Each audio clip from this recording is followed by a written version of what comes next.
Les podcasts du Figaro.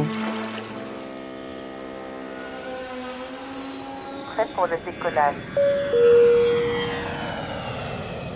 C'est l'une des grandes incompréhensions de notre époque. Le train, par nature un transport bien plus écolo que son comparse l'avion, reste encore cher. Et nous sommes nombreux à redouter ce moment où nous allons devoir nous connecter à l'application SNCF Connect. Mon billet Paris-Marseille sera-t-il à un prix raisonnable ou devrais-je faire saigner ma carte bleue ? Pareil pour mon Bordeaux-Nantes. Vais-je encore avoir de mauvaises surprises ? Ces questions, on se les pose tous au moment de réserver nos billets de train. Et d'autant plus pendant les périodes de forte affluence. Mais peut-on inverser la tendance, contrer cette inflation ambiante et économiser sur le prix des billets de train ? On a posé la question à Alain Krakowicz, directeur de TGV Intercité pour SNCF Voyageurs. Et celui-ci a quelques astuces à nous livrer pour payer son billet de train moins cher. La première, anticiper. Plus vous achetez votre billet tôt, plus vous avez de chances qu'il soit moins cher. La deuxième, c'est d'essayer de décaler son voyage. Si vous arrivez à éviter le 22, le 23 décembre, c'est sûr que vous payez votre billet moins cher. Là, Alain Krakowicz nous parle de yield management. Mais alors, qu'est-ce que c'est ? Cela consiste à faire varier le prix d'un produit ou d'un service en fonction de la demande. Alors, comment ça se manifeste pour les billets de train ? À chaque fois qu'il va y avoir des pics de demande, comme pour les vendredis soirs ou les veilles de vacances scolaires, les prix vont augmenter. Souvent fortement. Et au contraire, ils vont baisser en cas de faible demande. Il faut donc viser les jours ou les horaires les moins demandés. Alors oui, c'est souvent plus facile à dire qu'à faire. On le sait, pas toujours simple de partir pendant la journée ou même en plein milieu de la semaine. C'est pourquoi il y a une autre astuce, Ouigo.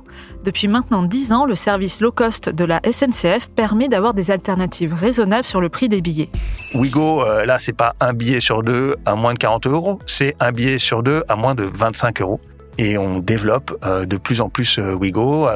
C'est 20% aujourd'hui des trajets TGV. Et on va aller de plus en plus loin. Et on ouvre d'ailleurs cette année encore des nouvelles lignes Ouigo.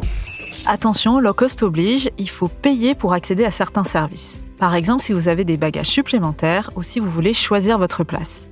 Aussi, les billets sont non remboursables. Mais il existe quand même un moyen pour éviter de perdre trop d'argent, revendre sa place à un autre passager. C'est possible quand le train est complet via le service Ouigo Swap. Si votre place trouve preneur, vous récupérez 80% du prix du billet.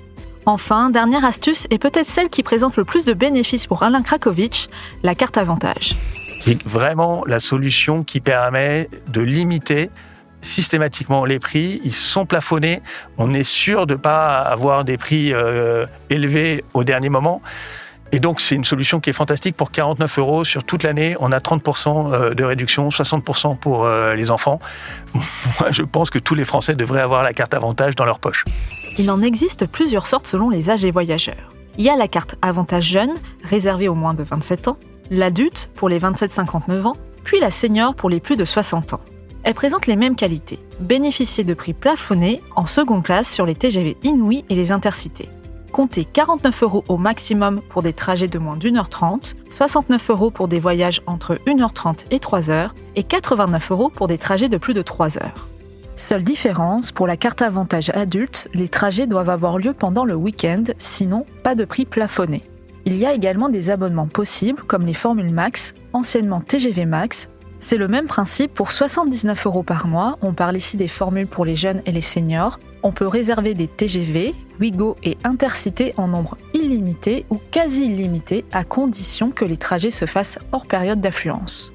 Vous l'aurez compris, il existe des solutions pour payer son billet de train moins cher. Autant d'astuces qui valent la peine d'être essayées pour limiter la casse. Merci d'avoir écouté ce podcast. Je suis Sophie Vincelot, journaliste au Figaro. Vous pouvez retrouver Questions Voyage sur Figaro Radio, le site du Figaro et sur toutes les plateformes d'écoute. À bientôt.